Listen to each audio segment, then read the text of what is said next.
and welcome back to my kitchen table. And if this is your first time, where have you been? Only joking. A very big welcome to you. Before we start, may I ask you to please hit the like button?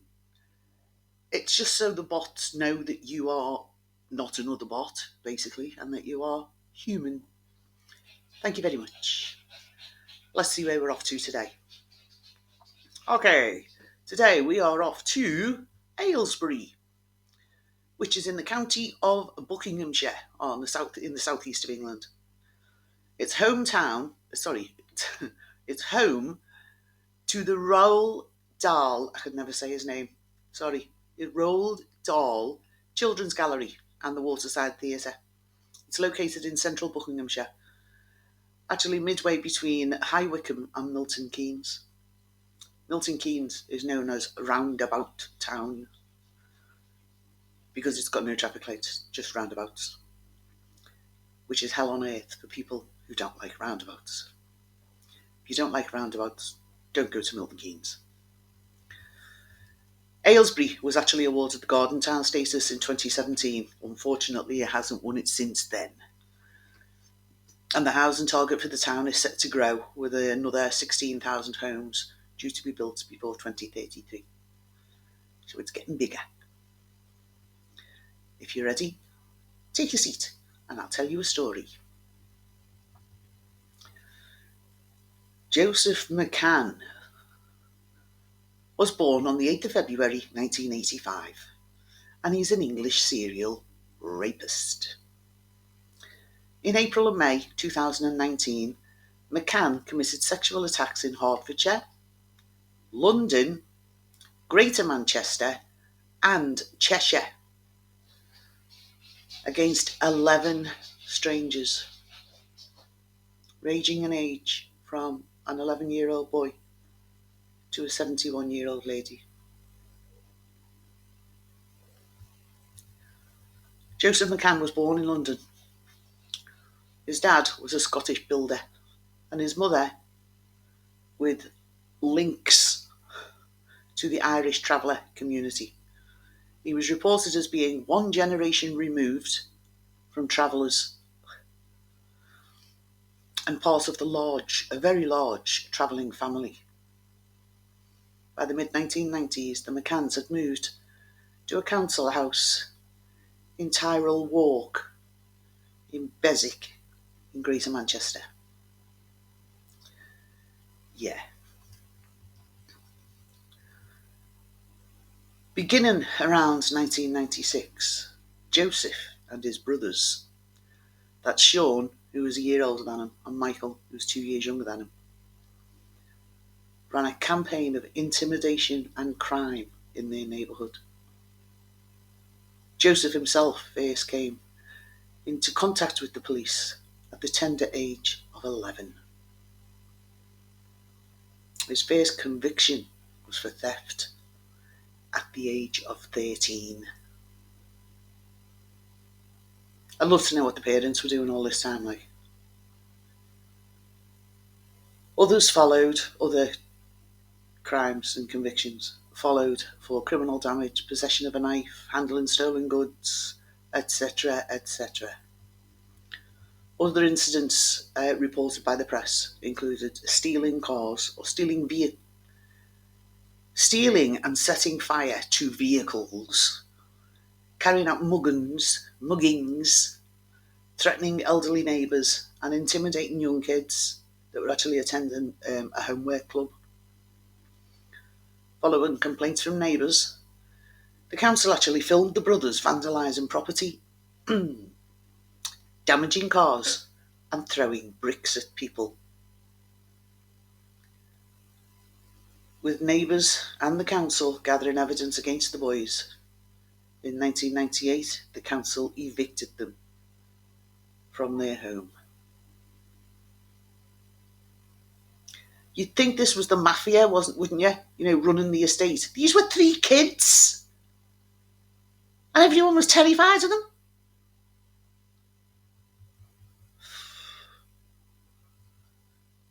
The McCanns moved to Ardwick, which was another area in Manchester, so they didn't go far.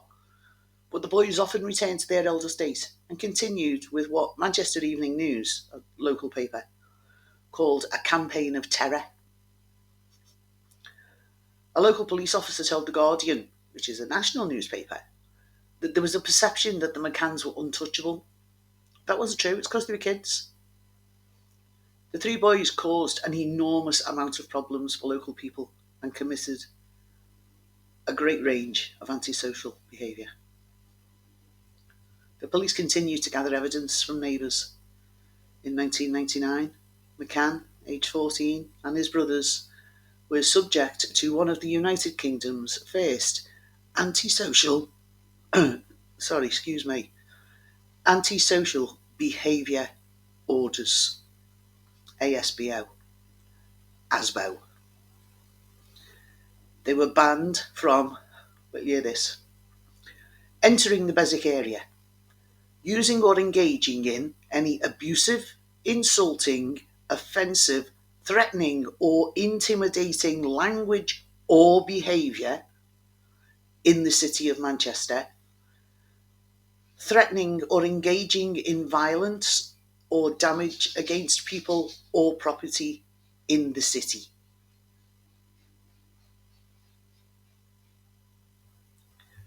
In other words, stop being a naughty boy. The boys were actually photographed smirking and swearing at journalists leaving the court.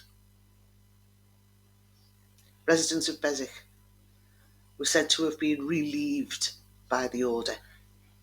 The police reported that crime fell by a third. But I've just got to keep reminding myself that these were kids. The burglary rate halved. And one supermarket claimed that its revenue actually rose by £14,000 a week after the ASBO had been imposed. Can you believe that?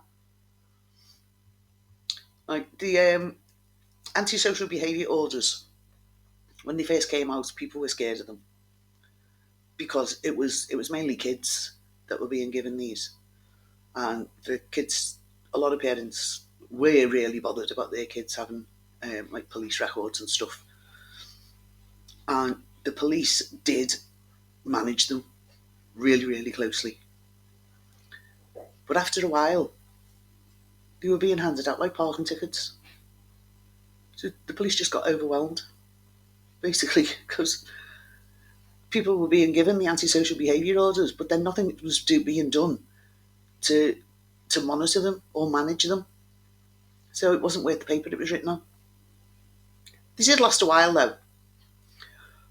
But anyway, because the brothers were actually some of the first to be given this, they appealed against the order. Cheeky little shits, aren't they? Firstly to the Crown Court and then to the High Court. Both failed. And they took it to the Court of Appeal in 2001, which also rejected the appeal. In 2002, the House of Lords heard the case, which used to be the process, which rested on whether an ASBO constituted a civil or criminal proceeding under Article 6 of the European Convention of Human Rights. This distinction mattered.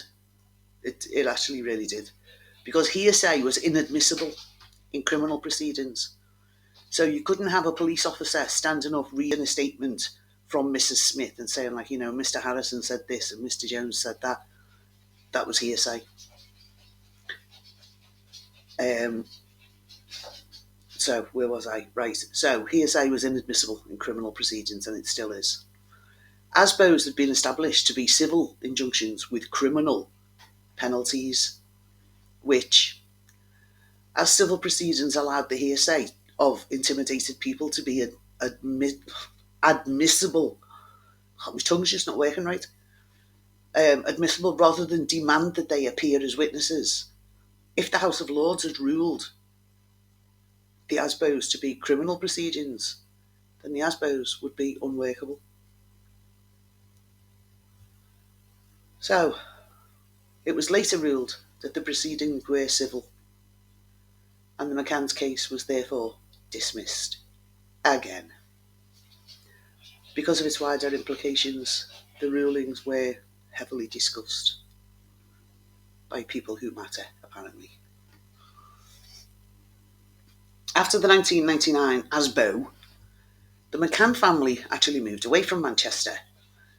As the Daily Telegraph remarked, the ASBO came as a relief to residents of Beswick, but failed to solve the problem of the McCanns offending, which it did. Because the ASBO was from Manchester, so they just moved somewhere else and carried on. The family settled in the south of England, in Aylesbury and Harrow, where the brothers continued to commit crimes, including car theft and damage to property. Lovely boys. Imagine if your daughter brought one of them home. Oh, God. By 2007, McCann was living in Bedford, just a few miles north of London. He'd fathered a young child, but he hadn't been there when it was born, because he was in prison at the time.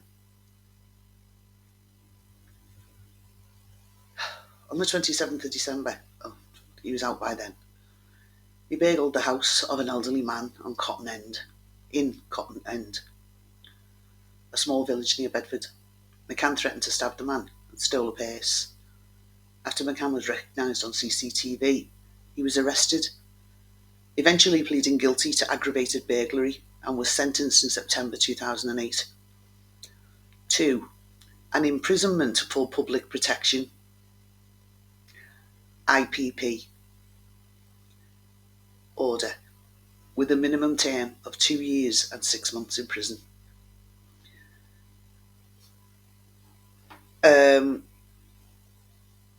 Actually, the next bit does explain what an IPP is, so if I don't think it's clear enough, I'll add a bit in. His partner was heavily pregnant with their second child at the time of his sentencing. McCann's IPP was a form of indefinite sentence, which meant that his release would only occur after the minimum term, which was the 2.5 years, and once the parole board for England and Wales became satisfied that he would no longer pose a risk to the public if he was released. Hopefully that's clear enough. And if he were released, it would be on a 10-year licence. And if he were convicted of further offences during that period, he would be recalled to prison on his IPP sentence, which would be 10 years. While serving his sentence, McCann was assessed by his offender manager as posing a high risk of serious harm to the public and known adults, as well as a medium risk to children, prison staff and prisoners. In 2009, his prison also intercepted letters suggesting that he posed a risk of sexual harm. 2 years later, police alerted his offender manager to intelligence from 2003 indicating that he might pose a risk of sexual harm and exploitation to teenage girls. Now, you know what I said about he's got to serve the minimum term, which is the term that he was actually sentenced to, which was, at the time, 2.5 years. Once that's served, then he can apply for parole. But if they're not happy with him, he just gets kept in and gets kept in. McCann remained in prison for over 8 years. The parole board rejected his applications for parole in 2010, 2012 and 2014. He carries out rehabilitation courses and risk reduction courses and was finally released on licence in March 2017. While McCann served his sentence, his brother Sean sadly took his own life in March 2016, while serving his own 2-year sentence for assault and other offences at His Majesty's Prison, Peterborough. On his release from prison, McCann was assigned to spend 12 weeks at an approved premises what we call a halfway house, but approved premises is its proper title, in East Anglia. At the end of that period, he went to live with family in Buckinghamshire, which was approved, but only as a temporary measure. However, in late July and early August, he visited Manchester and began moving between other family addresses, in particular in Hertfordshire. As a result, his offender manager was unable to get in touch with him. On the 18th of August 2017, he was arrested for car theft and burglary and was subsequently remanded in custody. In January 2018, he was sentenced to 3 years and 4 months in prison for burglary and motor vehicle theft. In sentencing him, the judge remarked that this would run concurrently with his IPP sentence. But his offender management team did not recall him on that sentence. They were supposed to, but they didn't. Had they done so, he would have to have appeared before a parole board, etc., and got the okay from them that he can be released. And he would have had to have served the 3 years and 4 months in prison. But because he didn't get recalled, because they missed the paperwork or whatever, because he didn't get recalled on his IPP, it was just a standard sentence of 3 years and 4 months, in which case halfway through it, he was released. No parole interviews, no risk assessments, nothing. Oh dear. In late 2018 and early January 2019, staff at McCann's prison contacted the probation service, who were concerned that McCann had not been recalled on his IPP sentence. The senior probation officer reiterated that his predecessor, who'd been responsible for the case at the time of McCann's sentencing, had made the decision not to recall him on his IPP.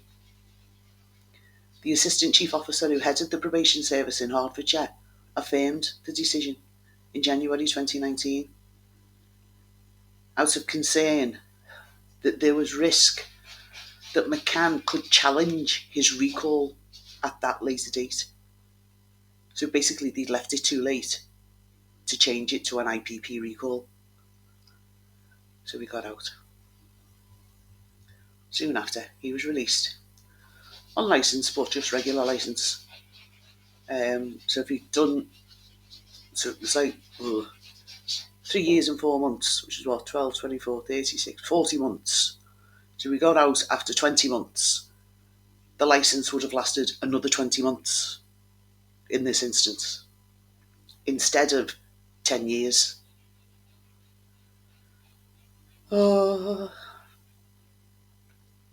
His offender manager was unable to find him room at approved premises, so there was no room at the halfway houses. Yeah, right. So he was permitted to return to his family addresses in Buckinghamshire. At the time of his subsequent offences in April, he was living in Aylesbury, which, like I said earlier, is in the county of Buckinghamshire, southeast, central England.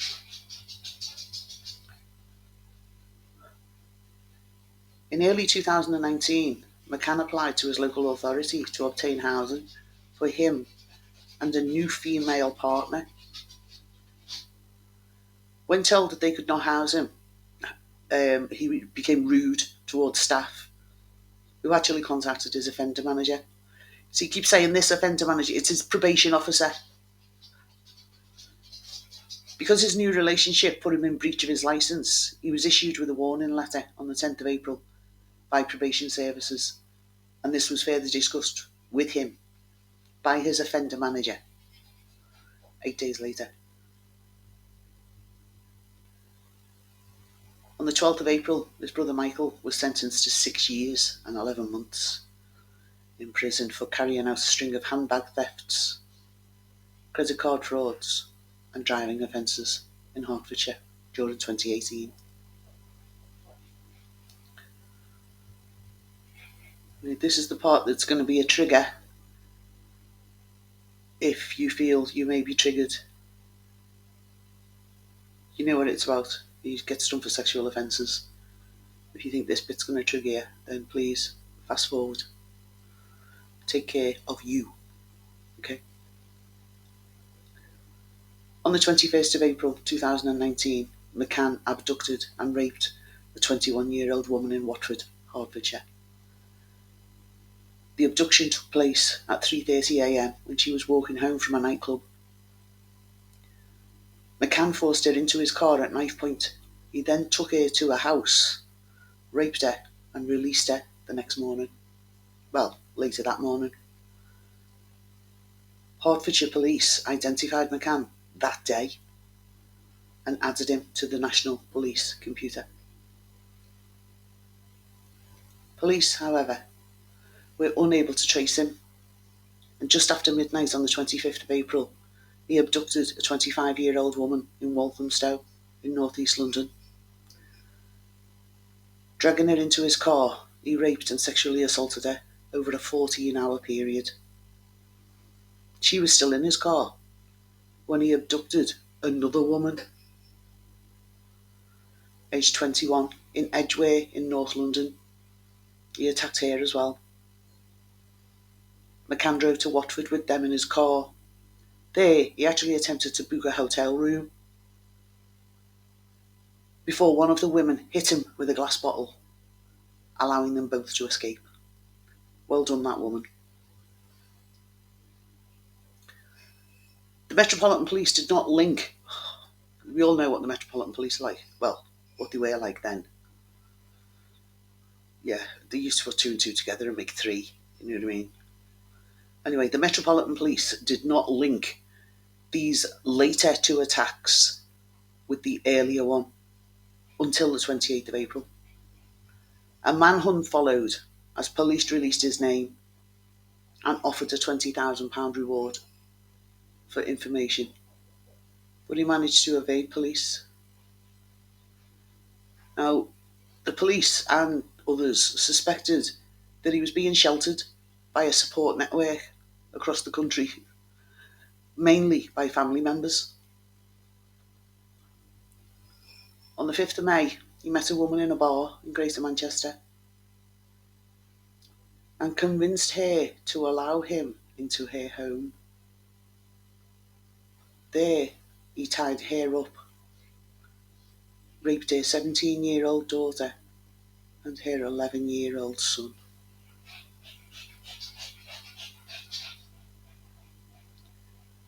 The daughter managed to flee the house by jumping out of a window, naked, and alerted neighbours. As McCann fled, the son untied his mum. At 1:30 p.m. the same day, McCann, in his car, abducted. This is 1:30 in the afternoon. Okay, just let me get that clear. 1:30 in the afternoon.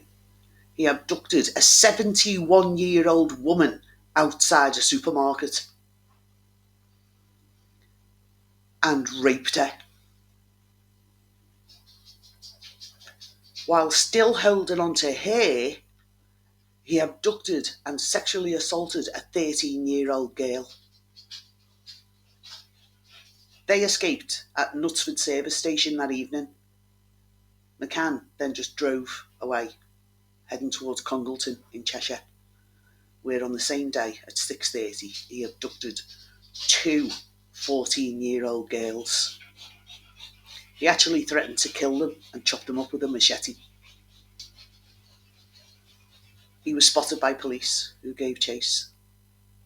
In the pursuit, McCann actually crashed his car and fled on foot, leaving the girls. They were unharmed, thankfully. He actually flagged down a taxi, would you believe? He calls a taxi. He's on the run from the police. He's running away, literally running away, and flags a taxi. But the police noticed him at a roadblock near Congleton. He fled from the vehicle on foot, and police caught up with him. And he was discovered hiding up a tree down a country lane at around 3 a.m. on the 6th of May. After around 9 hours, he came down the tree and he was arrested and detained. He told the police that if they caught him after the first two, the rest of them wouldn't have happened. Isn't it great, eh? I've done all that, it's your fault. It's your fault I did all that, because if you'd have caught me, I wouldn't have been able to do them. But, cheek of the guy. For these crimes, he was sentenced at the Old Bailey, and on the 6th of December, convicted of 37 offences in total. 3 days later, he was given 33 life sentences. Now, once, just once in my lifetime, I would love to hear a judge say 33 life sentences to run consecutively. In the UK, that is. Never going to happen. He was given 33 life sentences but ordered to serve a minimum of 30 years. That is laughable. On the 11th of December 2020, this minimum was actually raised to 40 by the Court of Appeal. So after 40 years, he will then have to apply for parole. I doubt he'll get it.